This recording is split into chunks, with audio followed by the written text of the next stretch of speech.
Hello friends, welcome to SuperProfs. I am Neha Kaushik and I am a qualified company secretary in Info. The topic that I will be teaching you is Ethics, Governance and Sustainability, which is a 100-mark paper in your CS professional program. Now in the last class, I have just given you a brief about what ethics is all about. Today, we will be just going ahead with ethics and governance.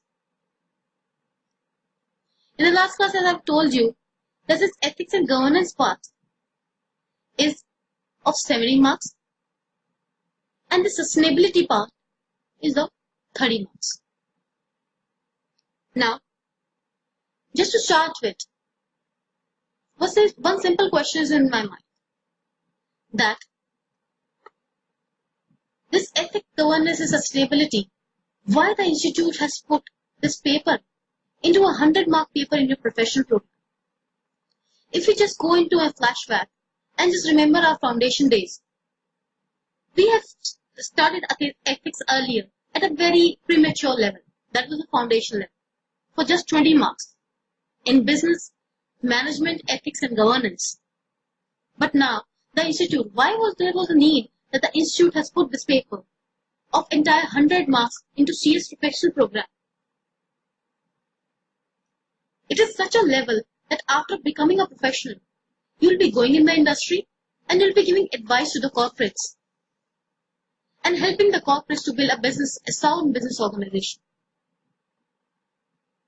Because as a company secretary, what is expected out of us? It is expected that whatever laws, rules, regulations we have studied, we have thorough knowledge about them and we are in a condition to give our best advice to the corporates so that the corporates would be able to comply with the law. But the real question behind is that the corporates are complying with this law in true letter and spirit. They are just complying the law in just the sense to give effect to the letter of the law. So my friends, the main reason why the institute has put this paper as a 100-mark paper in your professional program is because they want you to give a sound advice to the corporates, that the corporates will be complying with the laws in the true letter and spirit. Now, in the last class, we have discussed about ethics. What are ethics? In today's class, we will be going deeper into ethics and discussing governance as well. Just a glimpse of it. So, we are moving towards lesson number 1, that is Introduction, Ethics and Governance. Now, just what do you understand by ethics? What are ethics? Ethics is basically our intellect, our inner consciousness. What is ethics? Ethics is our inner consciousness, our moral values, our belief system, which tells us what is right and wrong.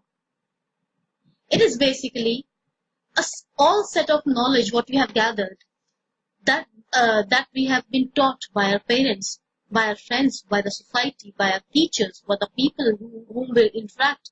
And this teaching here has been started from the very first day, like from the time we were born. And it's going on, and we are learning day by day. So if I just give you a glimpse about this paper, like this is a paper which I can't teach you what is ethics, how to inculcate ethics in yourself, because they are already inculcated in you. This paper just gives an attempt to give you an understanding to apply the right ethics in the right way. And this was the primary focus why the institute has allotted a total 100 marks to this paper. Basically, what is ethics? Just to give an example, if you are moving by and we see an old lady crossing a road who is not able to cross the road properly, and we helps her to cross the road. Is there any law which is binding us to help the lady? No. Because ethics is not governed by law. It is your personal intellect. It's your moral consciousness which tells you what is right and what is wrong. No one can teach you ethics. It is already in you. But the teaching in this paper is confined to help you identify what is wrong and what is right better. And how to apply this wrong and right in the right way. Because altogether the logic behind this is doing the right thing is the first step, but the second step is doing the right thing in the right way is also necessary. Again, if you see a poor fellow starving, and you were just passing by the road and you see this poor fellow starving, what did you do? You steal from the rich fellow and give it to the poor fellow. The intention behind all this incident was that you wanted to help the poor fellow. But the way that you have followed, the path that you have followed to attain this aim or to attain this goal was not correct.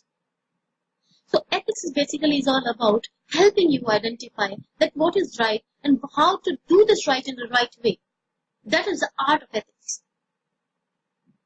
So if I just go by, there was a famous saying Sri Aurobindo has said that ethics is to be able to do the right thing in the right way. In each case, in every moment, one must be of the right consciousness. Now, my dear friends, the main play is of the consciousness. Every time we do anything, there's a consciousness going on in our mind. If we are doing something, then automatically our intellect is working. But when we are not doing something and we're just sitting and we are not doing anything, then also our consciousness is working. In both the times, when we are doing something or when we are not doing something, the consciousness should be in the right state, and that is all that this is all about. Doing the right thing in the right way with the right consciousness every moment in each case. What is the significance of each case? Just elaborate. You walk into Haldiram's or you walk into a 5-star hotel. The total billing of your bill was somewhere around 400 rupees. That's a very nominal charge. I'm just taking an example. But to stick to the example, the total billing was somewhere around 400 rupees. You give 500 rupees. And the cashier mistakenly thought that it was a 2,000 rupee note and hands you over 1,600 rupees back. Just this was one example, one situation. Another situation, you were in a market and you see a hawker, you buy something, and that was 70 rupees. You gave him 100 rupees. Instead of giving 30 rupees back, he gave you 430 rupees back. At that moment of time, you thought that this entire 400 rupees, that what he had given me back, can be his entire day saving or the entire day earning. This was the one step that followed with the hawker. In the previous situation, when you were handed over 1,600 rupees back by the cashier in the 4-star hotel, you thought that it's such a big hotel that 1,600 rupees would not matter this fellow much. It would not be a big deal. In both the situations, if I just analyze, both the situations, the second person you were dealing with has given you exchange. In one situation, you accepted the money, and in the other situation, you returned back. So, my dear friend, this is not ethics. This is just that you are feeling pity over a fellow and you are returning 400 rupees back. If your ethics tend to bend, if your ethics tend to shift according to situation, then they are not ethics. They are just your thinking about helping someone, like you are just doing charity or something. That is not ethics, because ethics doesn't tend to change with the change in situation. So ethics is doing the right thing in the right way in every moment, in each case, with the right consciousness each time. Now, what if I would be summing out what ethics is all about? It is our inner consciousness, our moral system, moral values, our belief system. Inner consciousness, which is always working, which is always telling us what is right and what is wrong, every time. Our moral values, Moral values, what has been taught to us by our parents, by teachers, by friends, by society, by the people we interact with, by our employers, by our colleagues, by our downlines, everybody. They are the moral values, and these values keep on building day by day. Then the belief system, what we believe that is correct or not, what we believe that is right or not. See, it is doing the right thing in the right way. The right thing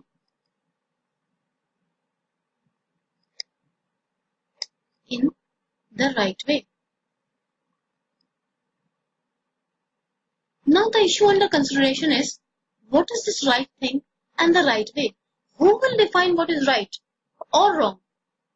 Because if you have been taught by your childhood that stealing money is a bad thing, who has decided that stealing is bad? And who has decided that not stealing is good?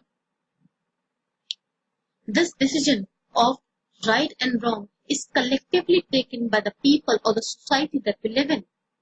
Because automatically, our ethics, where we are applying our ethics to, from the morning we get, from the moment we get up from the bed to the moment when we go to sleep, we are doing something or the other. We are consciously and we are continuously engaged in certain exercise. Now, in each and every exercise, we are taking decisions. Those decisions can be right or wrong.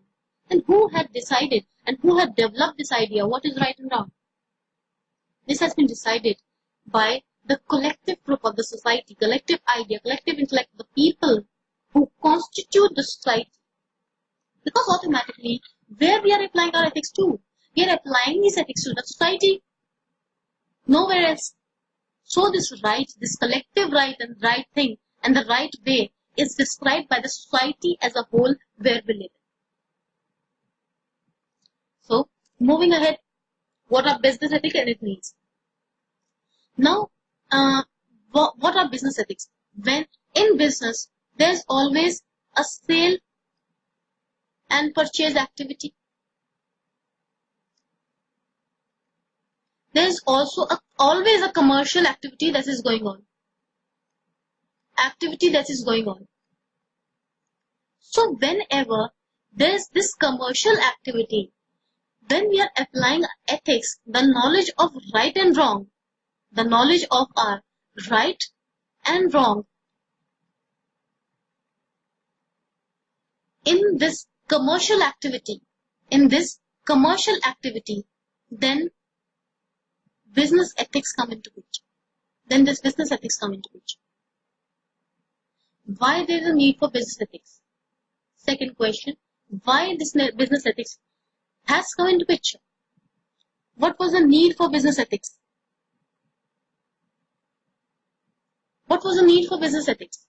See, in business, if I just talk about, it's very, very easy to earn bad name, but it's very difficult to build a reputation or to build a good name or a goodwill of your own. Ethics is just you can say a catalyst. Ethics acts as a catalyst in business activities. It helps the corporate to build their goodwill. It helps the corporates to build their good name. Because automatically, all the activities in the business are totally related to profit maximization.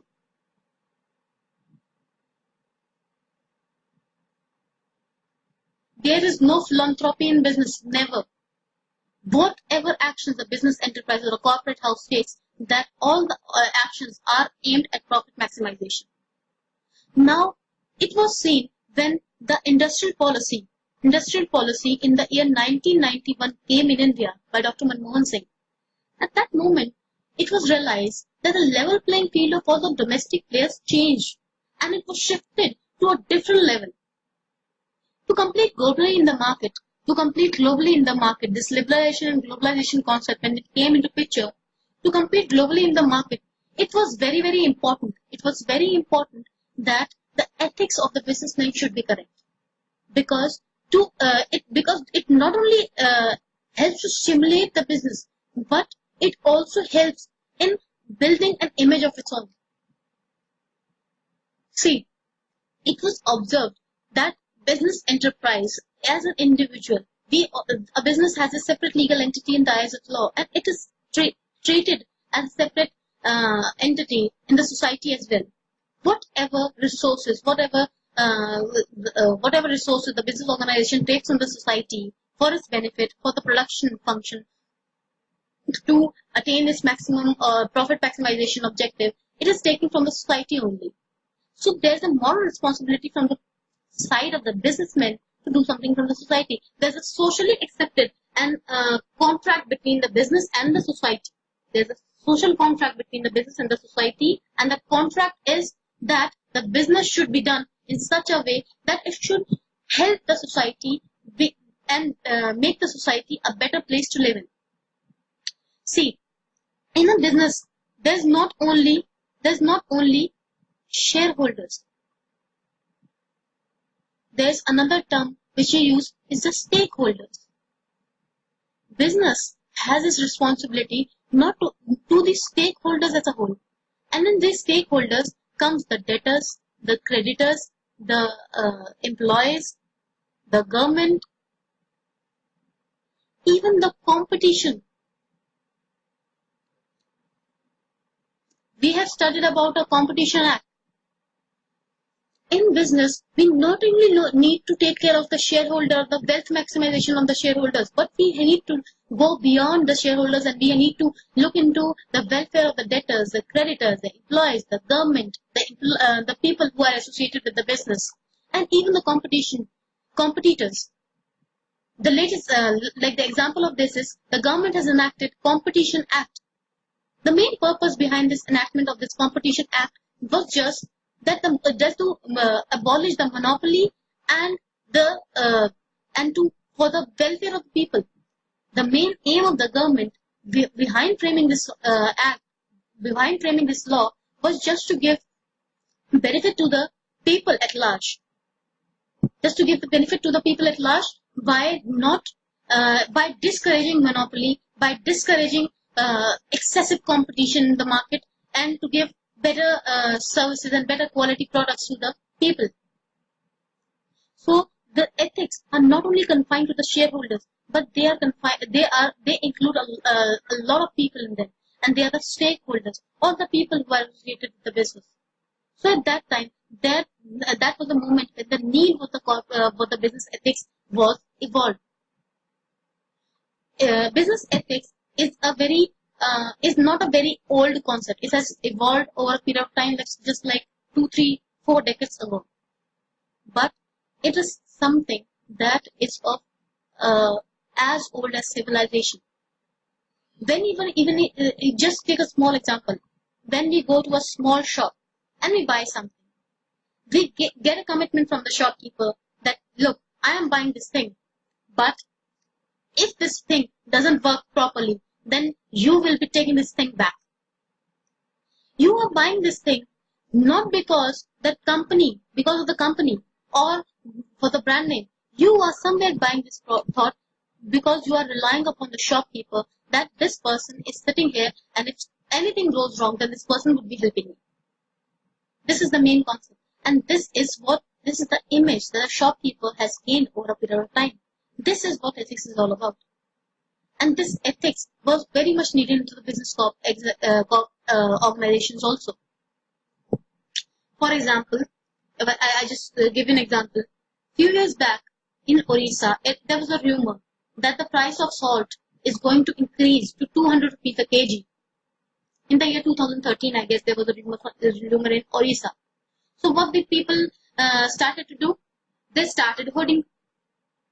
And immediately, within a few days, Tata came with a press conference, and they confined that whatever happens, we will not be increasing the price of this commodity. What is this? This is ethics. Because if you just see, when the sales of salt is increasing, then automatically Tata is gaining momentum. Tata is having profits by that. But the company sticked that it doesn't need that profit that is not aimed at the welfare of the consumers. This is what ethics is all about. If I just tell you, if in such a huge population, but India is having only 50 crore people buy salt daily, then and one packet of salt what Tata manufacturers give 1 rupee, then profit for 1 day of Tata would be somewhere around 50 crores. And 50 crore profit is a very good profit in business parlance if I just talk about. But when the sales of Tata is increasing, at that moment of time, also, Tata thought about the welfare of the consumers, welfare of his customers, and immediately came up with the press release that whatever happens, we will not be increasing the price of this commodity. This is all business ethics is all about. Because the corporates has also realized that if they are not ethical enough, if they are not having ethical standards, then maybe they'll be earning profit in the short run, but that will not help them go in the long run.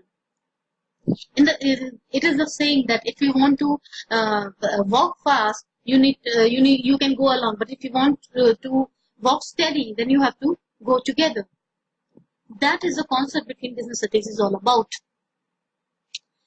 So, and also, business ethics helps the companies not only to build its own image, but they are automatically connected to building the image of globally. What happened? Just gave an example of the scam that took place in the year 2008. That was the Satyam scam. What happened after the scam took place? There was window dressing all about. The company was doing window dressing not only for like this scam busted in 2008, but this practice was going on from like a decade earlier. So the Raju Ramalingam was doing it, and the it affected the shareholders, it affected all the people at large. But don't you think that this malpractices of the promoters and the shareholders of the directors, these malpractices affect the reputation of the country at large and the global level. Globally, the image of the country is affected. That's why business ethics is required. Because impact of a business activity, this commercial activity has such a large impact not only on the society, but on the world level. It has an impact on globally. It builds the reputation of a country. That's another scam what we have taken place with what Vijay Mallya have done. Vijay Mallya has done a scam of somewhere around 8,000 to 9,000 crores. So what these scams are doing? They are affecting the reputation of India globally. And if these type of activities took place, don't you think that it will affect directly the FDI that is coming to our country? It will shake the trust of the investors from abroad that if we'll be investing into a company that belongs to a specific country, then our money would be at risk because of the ethical and moral principles of the people involved in this, people living in this country are such that huge repercussions can be faced tomorrow. So there was a need of business ethics, and this just to sum up, to complete globally, to build the reputation of a company, not even in the country but globally at a world level, and also to protect the interest of the stakeholders that are associated with the business enterprise, the need for business ethics took place. Now moving ahead, corporate governance and ethics. Now again, one question that is coming into my mind is, if we are so ethically and morally governed, if we have such rich culture and such big high moral values in ourselves, what is the need why the government has enacted so many laws in our country? India is a place where we have had the voluminous constitution. Our laws are somewhere around more than 3,000 laws are there in India. Why we have enacted so much laws? Why there was a need for so much rules and regulations in a country if we have such high ethical values? The answer is that somewhere the ethics of some people, they are not being conducted in the right way. So in that situation, it became so very much necessary that they should be followed. And if you are not following something, then the government is making you follow something. If as a child, when you came back home and your mother is telling you to do your homework, at that moment of time, when you are not doing your homework, then your mother takes n number of steps to make you do your homework. Doing your homework is your responsibility, but your mother is making sure that you are doing your homework properly. That is the concept. That is where the concept of corporate governance evolved. When when you're operating in the business, you are expected to do something ethically. But if you're not doing something ethically, then the government is making you do something ethically. And that is the concept of corporate governance came into picture. What was the need of corporate governance? What is corporate governance? It is basically the process of governing the actions of the corporates. It is basically the process of governing the actions of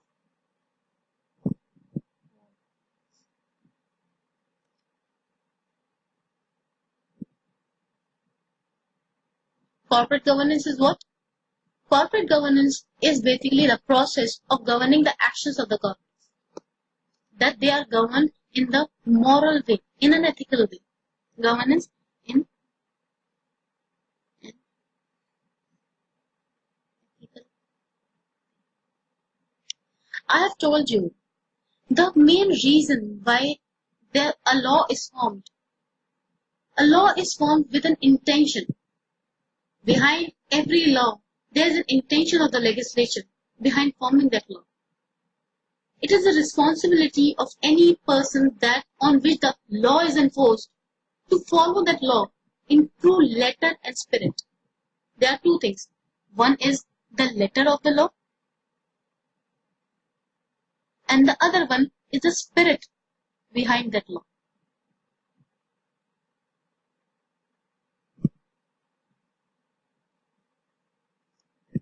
For example, the Companies Act is made with an intention that to regulate the activities of the corporates, of the companies that are formed into India, whether these companies are private companies or the public companies. Now, each and every provision of the Companies Act is applicable to different set of companies. If I just tell you, certain sections in the Companies Act are applicable only to private companies, and certain sections, and all the sections, majority of the sections are applicable to public companies. Just the intention behind this is, in a private company, the funds that are involved in a private company are only to the private players who have formed the company. Only few private players have come together with a business idea, and they are promoting their business idea with only their money involved. That's why the law regulates these kind of company lists. That's why a number of exemptions are given to private companies, because the funds, the corpus that is involved in the business is only of the private players that are involved. But whereas the public companies are concerned, a lot of regulations, a lot of rules and regulations are applicable to the public companies because it is assumed on the part of the government that in the public companies, public funds are involved. And if there is any problem, if there is anything goes wrong, any scam or any cable happens, then the interest of the public is affected. That's why there are so many rules and regulations, and there are so many compliances that they are required to be complied with in case of a public company. So every law that is framed, there is an intention of the legislature behind framing that law. So it is expected out of the corporate that the law would be followed in true letter and spirit. Not only the letter of the law is complied, but the spirit of the law is also complied. For example, you people are into professionals and you have studied a paper in your CS executive program, that is the securities law. In the securities law, there are a lot of disclosures that are required to be made, whether they are into LODR regulations or the listing agreement. There are a lot of things. In those things, you are also required to give voluntary information to the stock exchanges, which affects the price or which affects the image of the company in the eyes of the shareholder or in the market. If there is any information that is affecting the price of the share in the market, then you are expected to reveal that information and put that information into the public domain, so that the investors or the stakeholders that are associated with the company would be able to take the right decision or the right step relating to that particular stock. Now, the intention is that you will be giving more and more disclosure by your side and helping to secure and to safeguard the interest of the public. At that moment of time, what is that is corporate governance? The regulator, the SEBI, is ensuring that whatever things are applicable, ensuring the rights of the stakeholders and the rights of the shareholders that are associated with that company. So that is what corporate governance and ethics is all about. Now, moving on, there are certain ethical theories that are into picture. First, we'll be discussing about this deontological theory. This deontological theory is also known as Kantian ethics, or the Kantian theory. If I just say this word deontological is divided into two parts. One is deon and the other one is logo. Both these words are Greek words. Deon means duty and logo means logic. Under this theory, it is said that whenever we do something, then we have a duty associated with it. We have a duty. Like I am a teacher. My duty is not to earn money. My first and foremost duty is to educate the students I am teaching. Nowadays, the things have changed a lot, and the student-teacher relationship has been commercialized a lot. But still, there are certain professions in the society that are accompanied by the duty. Teachers, doctors, lawyers. These are the people who are entrusted with very great responsibilities. And with teacher, the duty of a teacher is to teach the student, but not to earn profit. And earning profit and getting that profit is a secondary thing. But the first and foremost requirement is my duty is to educate the students. In Gita also we have a shlok. Karmannavadikaraste ma phaleshu kadachana.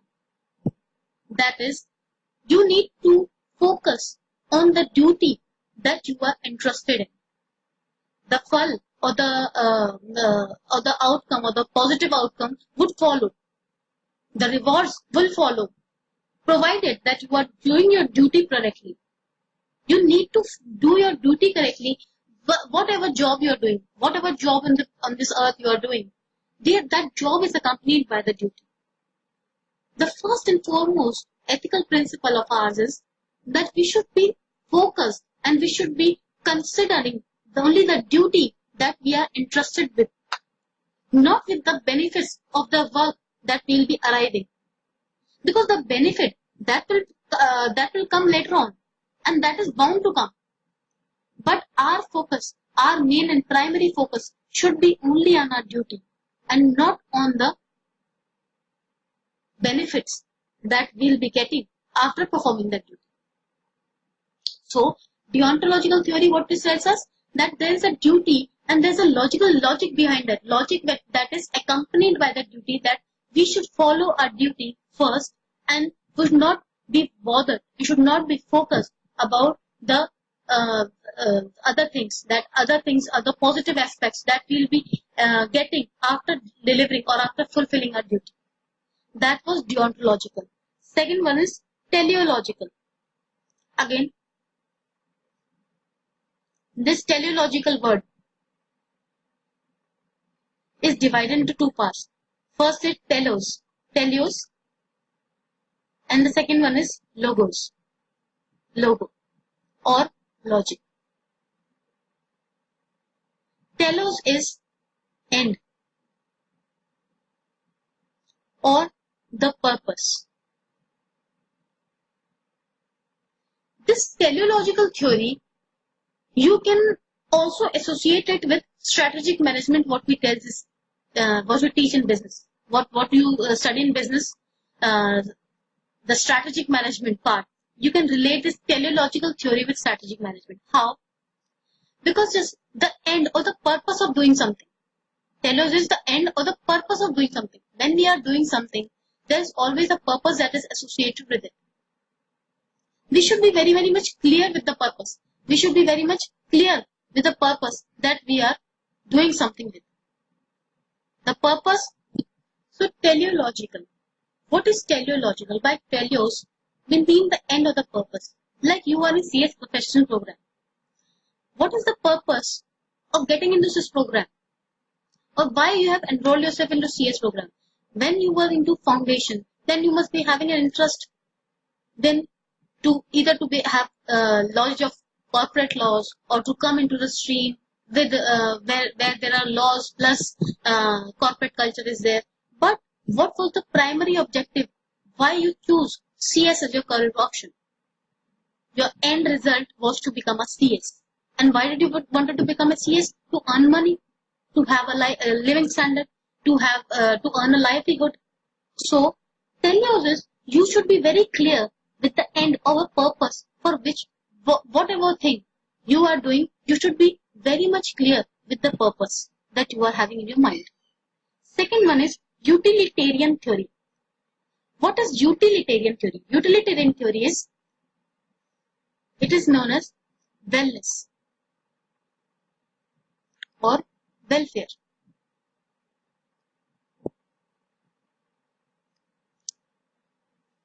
Whatever act you are doing, that is aimed at the wellness of the society at large. Whatever act we are doing, the main purpose that is, you should not look upon the wellness of yours. By this word wellness, I am not meaning that you should look upon the welfare of your own self. While doing certain acts, you should look upon the welfare of the people or the society. For example, if you are doing something, if I just take the previous example what I have discussed with you, you see a poor fellow starving and you steal from the rich fellow.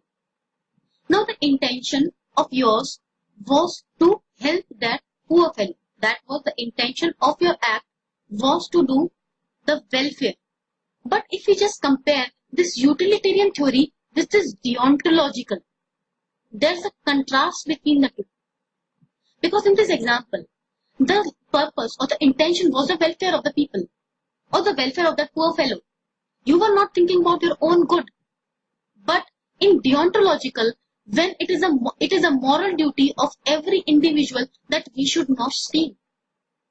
Don't you think there is a contrast between these two theories? Then in one theory, there is an emphasis of this theory, deontological theory. The emphasis of deontological theory is the duty of the individual. But the emphasis of utilitarian theory is the wellness of the people. That whatever act you are doing is gained by the wellness of the people. Whatever act you are doing should aim at the wellness of the people. In this example, your aim of doing that act was to help that poor fellow. But the duty that you have done or the way or the path you have chosen to help the poor fellow is not correct. It is not ethically correct. So, there can be a contrast between deontological and utilitarian theory.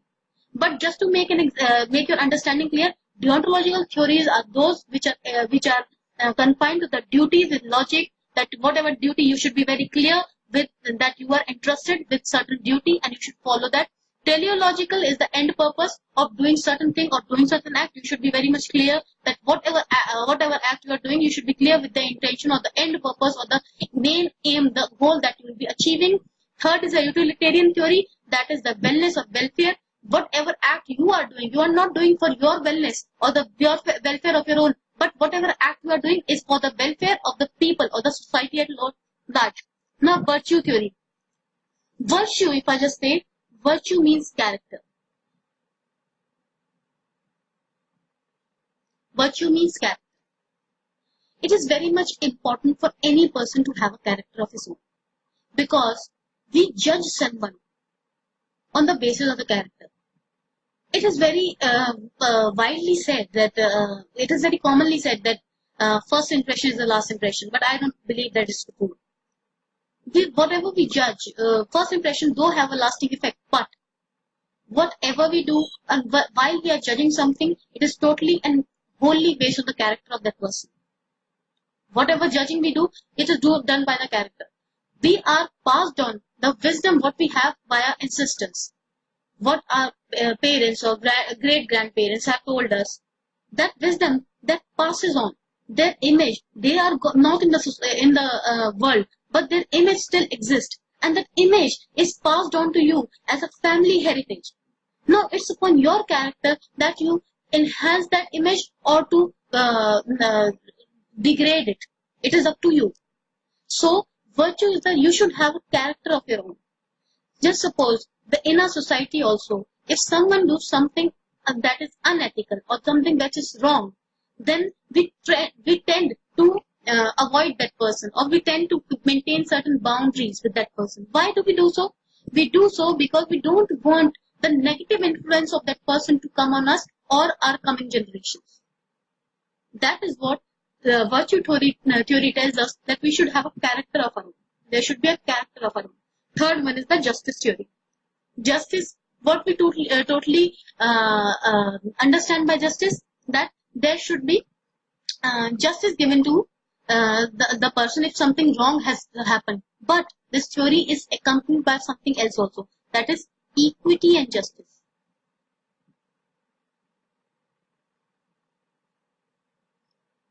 What do you understand by equity? Equity is equality.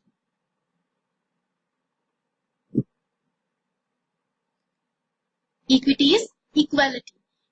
It is also said in the Constitution of India, Article 14, if I just talk about. It talks about class legislation and equals should be treated equally. In a country, if I just talk about India as a whole, all the people who are equals should be treated equally. I quote, equals should be treated equally. It is not that everyone should be treated equally. When there is certain group of people, then justice should be given to the equals. I mean, if there are two people contesting and there is something wrong or something bad has happened to them, then they should be addressed and they should be given justice and they should be treated equally, irrespective of their social status, irrespective of their caste and religion, irrespective of other natural unavoidable circumstances. They should be treated equally and they should be given justice. Second last is the egoism, theory of egoism. Egoism, if I just say, what is egoism? Egoism basically is the I part. Egoism is the I parts in the corpus. Egoism always talks about I. It never talks about we. Ego is always considered and always confined to your own self. Whatever actions a corporate is taking, if the corporate is taking any action, or if any person is taking any action, maybe that action is aimed for the wellness of the second person, but the main motive of doing that action is for the wellness of your own. That is the theory of egoism. Let me explain with a simple example. If a business house is giving away scholarship to students, provided on one condition, that whosoever student would be graduating will have to work in that organization for compulsory for 3 years. In this example, the corporate is giving scholarship to the students. The scholarship is helping the students. But at the very same moment, what is doing? He is putting up a condition that the student will be required to work in that organization for compulsorily for 3 years. In this case, what is happening? The corporate is doing something good, but at the very same moment, it is doing that good just for the benefit of his own self. Benefit or the welfare of the second or the other person is just like a byproduct. It is the byproduct which comes automatically. But the main reason of doing that certain activity is the wellness of or the welfare of your own self. That is the theory of egoism. And the last one is theory of relativism. See, everything is related to something or the other. Everything is related to something or the other. One thing is directly affected or directly related to the other thing in picture. See, theory of relativism tells you that everything, every act that is interdependent or related to each other. See, there is no absolute truth. Ethics is not a science that it should be studied. It is just like, if I just talk about ethics, ethics is just like an Android phone which needs regular updates on regular interval of time. It is just like an Android phone, because ethics are, who frame the ethics? It is the people who frame the ethics, and they should be reviewed after a period of time, because the new generation which comes into picture has a new idea, and those ideas would be inconsistent with the proper with the present ethics that we are following. For example, previously we were having sati pratha, but as and when the society evolved, this atha was abolished. There were a number of things that were into our ethical system, they were prevailing, and when these things become redundant with the passage of time and the new generation came up, then all these things asked for a change, and these were abolished and they were changed. Even ethics tend to change with the change in the society. So the theory of relativism, what it tells is that there is no absolute truth. There is nothing called as absolute truth. Every one person has their own version of truth. I mean, there is an old version, or everyone's own version of truth as and when the truth is concerned. So in one religion or one particular group, something is considered ethical, and in another group, then something is not considered ethical. For example, bullfighting. Bullfighting is considered and is enjoyed by people, a large number of people in certain countries. But in certain countries, it is considered unethical. It is considered wrong that animals should not be harmed. Animals should not be treated with cruelty. So this is theory of relativism, that no two other different groups of ethics must be having certain their own ideologies, and they should be related to each other, but the relativism would not be such that both the ideologies would match. These are the ethical theories. First one we have discussed is a deontological theory that talks about duties and the logic associated with it. Second thing we have discussed is about teleological theories, which tells about the end of doing something, or the purpose of doing something with the logic. Utilitarian theory that talks about wellness or the welfare of the people that we are aiming to. Then we have virtue theories. Virtue theories by wellness or welfare. Virtue theories are basically aimed at character. Your character building, justice and equity should be given to people. Equal should be treated equally. Theory of egoism, which is only based on I factor, that each and every step which we are taking, maybe it will be benefiting the society, or it will be harming. It will be harming the society. But the main objective is that I am focusing myself. The welfare is here of my own personal self. Now, then the last one is the theory of relativism, which talks about that there is no absolute truth, and two different things are related to each other, but the ideologies can also differ. These were the ethical theories what we have discussed. Now moving on, what is the scope of business ethics? What is the scope of business ethics if I just talk about? How business ethics is, what are the areas that it touches? Now here, I have just discussed a few areas, but that doesn't mean the scope of business ethics is confined only to these areas. But I am just focusing these areas, taking into consideration the business enterprise as a whole. First one which I just talked about is the compliance.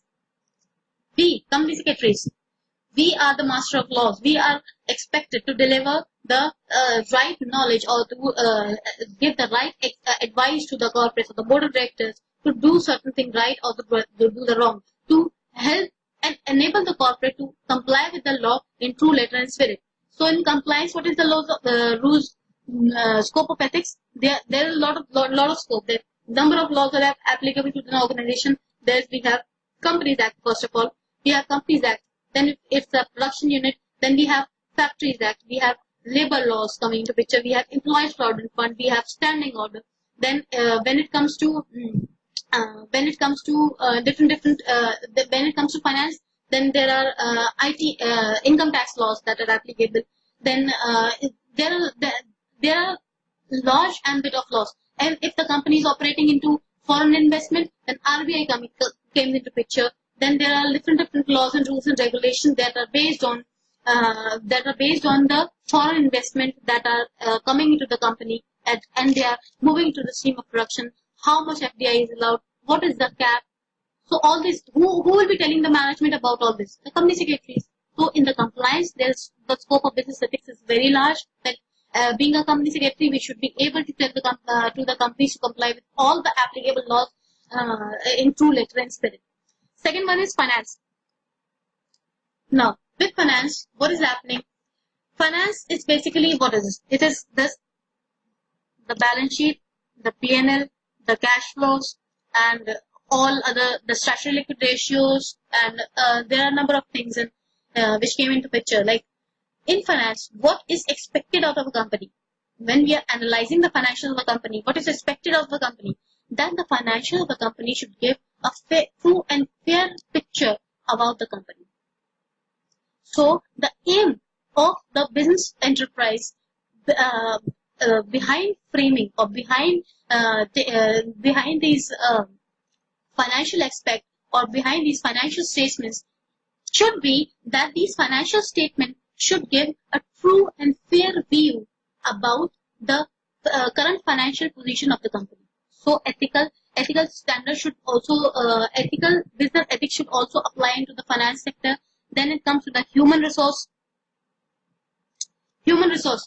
Like human resource is a very, very important aspect of any business. You take any business, whether it's service sector, whether it's labor intensive, any business in this country or any business in this world, I would say, is comprised of humans. No doubt technology is taking over, but still, to operate this technology, we need humans. To understand the human psychology is very, very much important.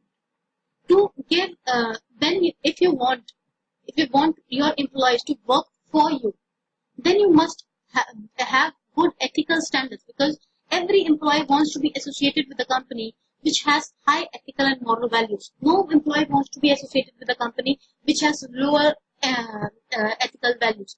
If I just take an example, what we have discussed earlier, the scam of Satya. In management, we are aware of a policy called whistleblower policy.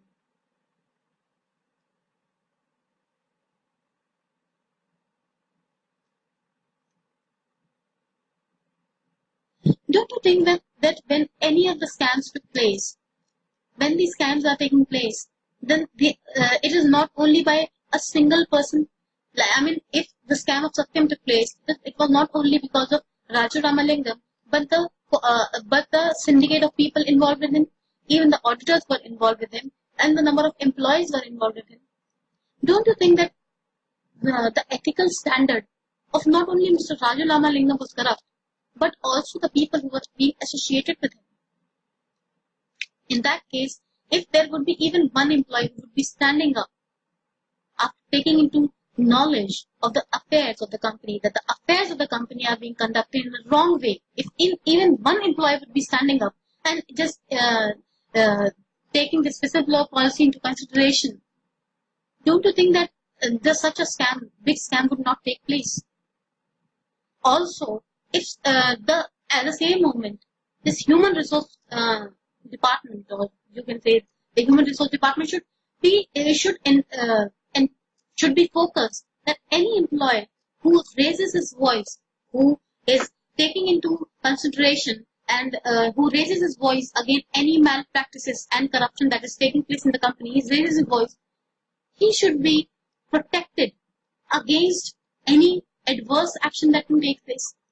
For example, you're an employee in a company, and being an employee, you have some access. Being a senior employee, you have access to certain information of the company, which tells you that your company is doing something wrong.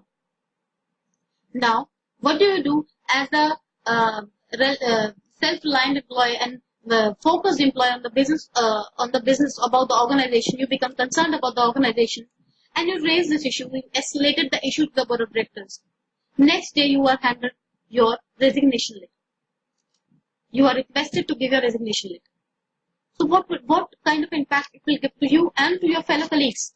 That if anyone would be raising his voice, and if anyone would be raising his voice against such malpractices, then that person would be sacked and that person would be removed from his job. This should not happen. Business ethics, the ethical standards say that any person who is there into the department, or the people who are working as employees with our company, should be protected.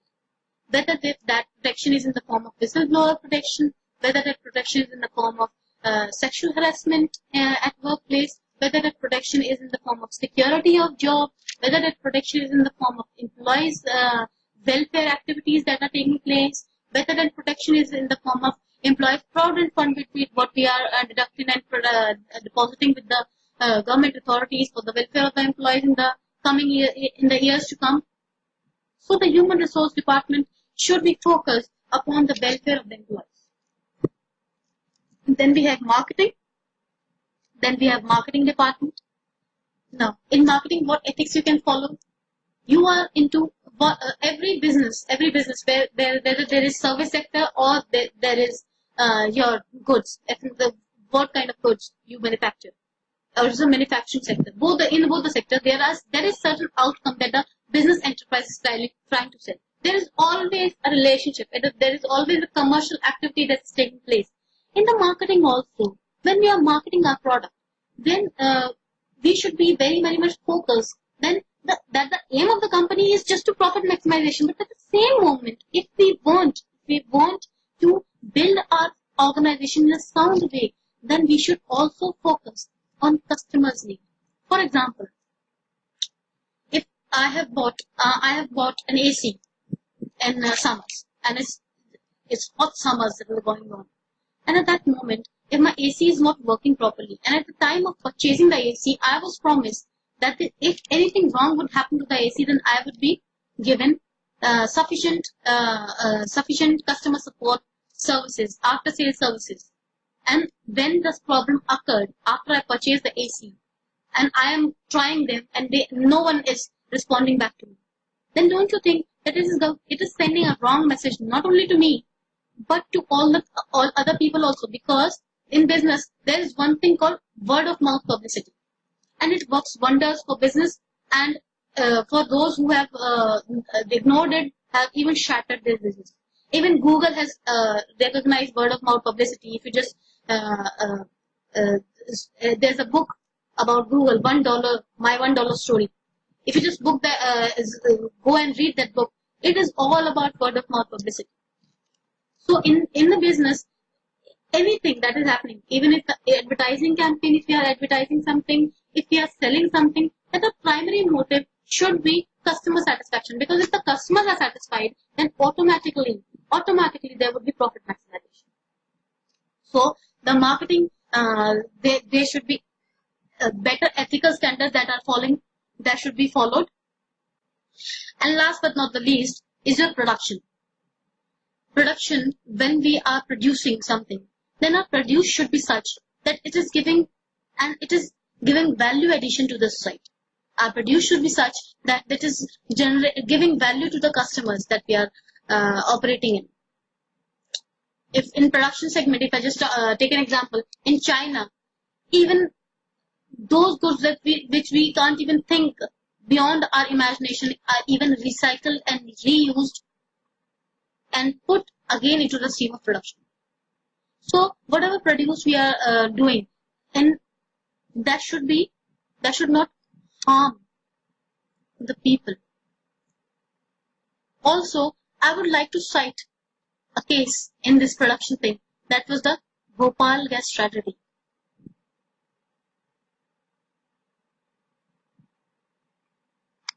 What happened in the Bhopal gas tragedy? This Bhopal gas tragedy, this all mishappening took place because of the negligence on the part of the business officials and also on the part of the directors. So what happened in this Bhopal gas tragedy?